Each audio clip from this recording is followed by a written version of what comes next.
Hi everyone, I'm Andy, the CTO of ANS, and today I'm going to talk about hyperscale public cloud. Now, I think one of the first reasons when we talk about hyperscale public cloud, what I'm really referring to is Amazon Web Services and the Microsoft Azure type platforms. And I think it's key to first talk about why organizations are moving some of their applications, and in some cases all of their applications, to a hyperscale public cloud. So, if we deal with the why, the first thing that public cloud really does is it gives you scale beyond anything you would get with a traditional infrastructure. And effectively, elasticity as well. So being able to flex that scale for things like seasonal peaks, time of year. We have customers who are looking to move to hyperscale public cloud because of Black Friday, looking for certain promotions during the summer or during the winter. And hyperscale public cloud solves that really better than most. It's a brilliant solution. The next thing is if you're looking to potentially shift CapEx to OpEx. So being able to pay for what you use for on a monthly basis, billed by the minute, billed by the hour, whatever that may be. But not only from a scale perspective, but the elasticity nature lends itself really well to being charged for from an OpEx. Now you might be looking to also get some global reach. So you have customers that are looking to deploy their application globally to maybe enter into new markets and maybe try and generate new revenue streams in new areas of the world, and deploying quite fast into public cloud really allows that. The next thing is the services that you get within a public cloud.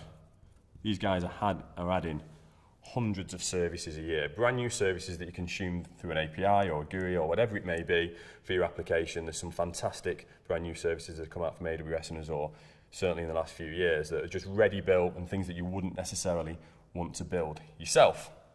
So that's kind of the why. It comes with its challenges though. And I want to talk about a couple of things that we've learned at ANS, why organizations got some challenges. So, if you're traditional virtualization, on-prem virtualization, dedicated infrastructure, I'll just draw that here. You're effectively designing for stability in that way. And you're choosing infrastructure based on its stability credentials. So here we have things like high availability, we have resource scheduling, we have numerous links going into all sorts of switches and things that make sure that port channels, making sure that everything can fail over a particular way, and you're designing to make sure that you can keep uptime, and this is really key. But when you actually start to transition that to cloud, hyperscale cloud, efficiency becomes a massive criteria. Because if you don't do it correctly, public cloud can become quite expensive, and you don't have to go far to hear someone says, hey, we moved to public cloud and it was really expensive. And that's typically because we've designed with the same principles that you did in the virtual world, and you've tried to take those into the cloud world, and they don't necessarily apply. So stability and efficiency. First thing is here, you're dealing with a capital budget. So actually when you're doing things like right sizing, you're not as conscious about that on a virtual infrastructure, but certainly on a cloud-based infrastructure, you need to understand that you're being billed by the minute or the hour. So flexing up and flexing down is not necessarily something that you would do on a virtual infrastructure, but it's actually native in a cloud-based infrastructure. You actually need to do that. So those are some of the challenges. We see that all the time. So the first thing that ANS can do is we have basically a day one service, which is architecture and design. Now we call this our Cloud Start package, but this is really to help you with this transition.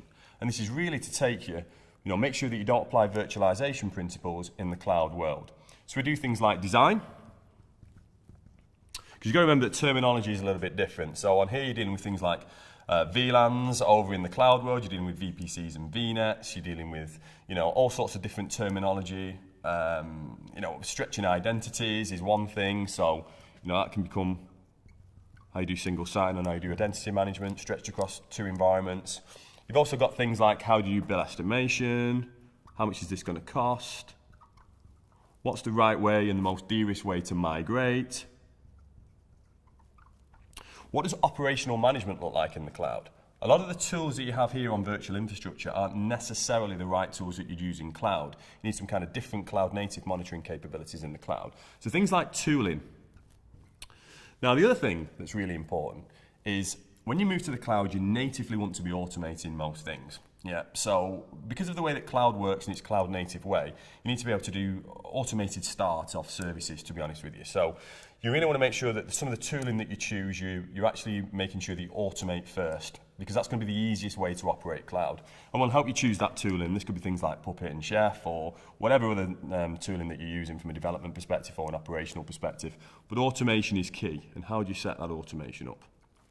So there's loads of things there that we do in the architecture and design, and that's a fixed piece of work that effectively we'll design when it's a per application basis, or you know what applications you're going to migrate, or you might have done an assessment like we talked about in the other Lightboard series to effectively make sure that you're migrating safely and you're migrating in the most efficient way possible.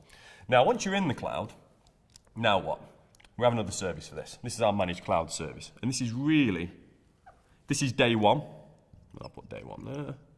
This is really the day two service. This is really the operations. And this is where we do now managed cloud. Now, when we talk about managed cloud, it really means managing you to help your cloud. It's not managed in a way whereby you have to ring any provider or you have to ring, for example, us. If you want something, use the cloud as you natively would. Build your virtual machines, use all your services.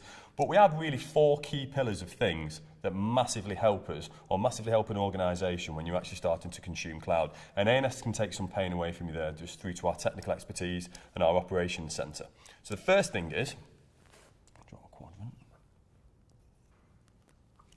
expert access. Now, our expert access will monitor your applications for you. And it does full cloud native monitoring as well. It will do 24/7/365 incident management. So if you have a region goes down in AWS or Microsoft Azure, we need to fail it over. And also some other customers might be using multi-cloud. So maybe you're using one hyperscale public cloud and failing over into another one. You know, we'll actually manage that standard operating procedure for you. And at 3 o'clock in the morning, if that happens, we'll be able to kick that off with our tooling, and our analysts, you know, early hours in the morning will be able to do that for you. So that really is access to experts. And that's one of the native things that we've done for many years. And we've got highly accredited engineering team on our operations centre that are AWS, Microsoft Azure certified, and they will do all this incident response for you. The next thing is technical operations. So what does that mean? How's that different? Well, of course, we call that tech ops. Technical operations are things like my how-tos. So first off, architecture validation. So you might already be in the cloud, but you might want to check that something that you're doing is right. So you might want to say, I'm thinking of deploying this application or migrating it into the cloud. You know, can you help me do my VPC design, my VNet design, whatever that may be, build the right instances, make sure my instances are the right size, I'm using the right kind of instances, making sure that some of my rules, and do I need any third-party software to run over the top of the cloud to do that? We're doing validation.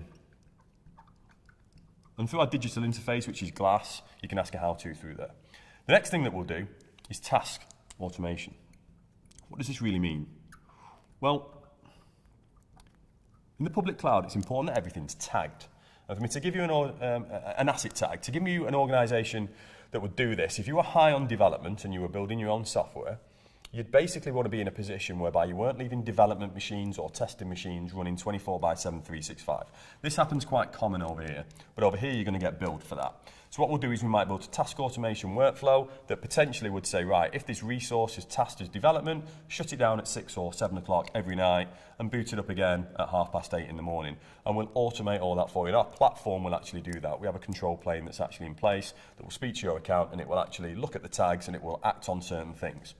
Another thing that you may do is if somebody opens a virtual machine or builds an instance in the public cloud, and maybe they open up a firewall rule, maybe an RDP rule, port 3389 to try and remote desktop onto that instance, that's bad security practice on an internet-based public cloud. We can actually shut that down automatically. So we can put a rule in there that will just natively do that. And we'll build all these automated tasks, whether you're developing software or whether it's backups or whether it's something particular that you want to do, we'll do that task automation for you. Loads of things in there, but those are the 2 main ones that we'll do that are more helping you with your daily operations, helping you manage your daily operations. The next one is security and governance. It's a big thing in public cloud. Now, from a security and governance perspective, we'll do a few things. We mentioned one of the task automation things that we do there, which is effectively making sure that we can shut down instances where they've got ports open or misconfigured firewall rules. But we can actually do a couple of things. Number one, we can do managed defense and response. Choosing some of our partners, we can look for anomaly behavior, call that MDR. We're looking for anomalous behavior in the public cloud that we might want to know about. And that backed off by logging as well. So we do full event logging and auditing of your environment. Next thing is, if you've got applications in there that require PCI compliance, we'll make sure you're in compliance there as well. So the suite is part of the security and governance pillar, if you will, that makes sure that if you want an extra layer over the top of your public cloud in terms of managed defense and response, event logging, auditing, compliance, firewall rules, that's all covered here as well. And the last one, and arguably one of the most important services that we run in our managed cloud, is billing and cost optimization. Now, this has quite a few things that we're doing here. We use some analytics and some tooling to do this, along with human expertise. But effectively what this is doing is it's going to start to create alerts when it thinks you're spending too much money. So maybe you've left some things powered on. So one of the things might be, you know, we have an instance that's been left powered on overnight. We want to shut that down or right size it. We'll then build an automated task on top of it to make sure that that doesn't happen again. And that's a continually evolving thing throughout the service. It's organic, it keeps growing, and it keeps growing until we end up with a good automated cloud platform. But from a billing perspective, we're going to make sure that we're doing right sizing. All your instances are right. We're going to make sure that they're on at the right time. It's booting up and down. The other thing we're going to do is bill breakdown. Which services are you spending most on? So this could be whether it's virtual machine services, instance services, storage. We can actually make sure now whether you're leaving things that could we potentially change the instance size? Could we potentially put some more automation in that allows us to do that? And effectively, how do we actually bill? Not only one bill, but if you wanted it billing on a per departmental basis, we can actually give you a bill breakdown that actually slices it all for you using billing and tagging. So there's a big piece of work that we do there in service management to make sure that your bill is as optimal as it needs to. So just to summarise then really from a public cloud perspective, if you are looking to move there, these are one of the things, might be one or two of these things from a why about why you want to move there. It might be scale, it might be getting an operational cost, global reach, access to services. But one thing that ANS can't stress enough is don't take the virtualization world into the cloud. It's different, the terminology is different, the way you build is different. And we can really help you with our day one architecture skills, and one of our cloud architects will come and help you build that environment for you. And then as you start to adopt the cloud and you build more and more into it, maybe look at a managed cloud service from ANS, which does all of this for you, from expert access, technical operations, security and governance, all the way through to billing. And there's loads and loads and loads of operational value there that we can do with AWS and Microsoft Azure. Thanks very much for listening to this Lightboard series.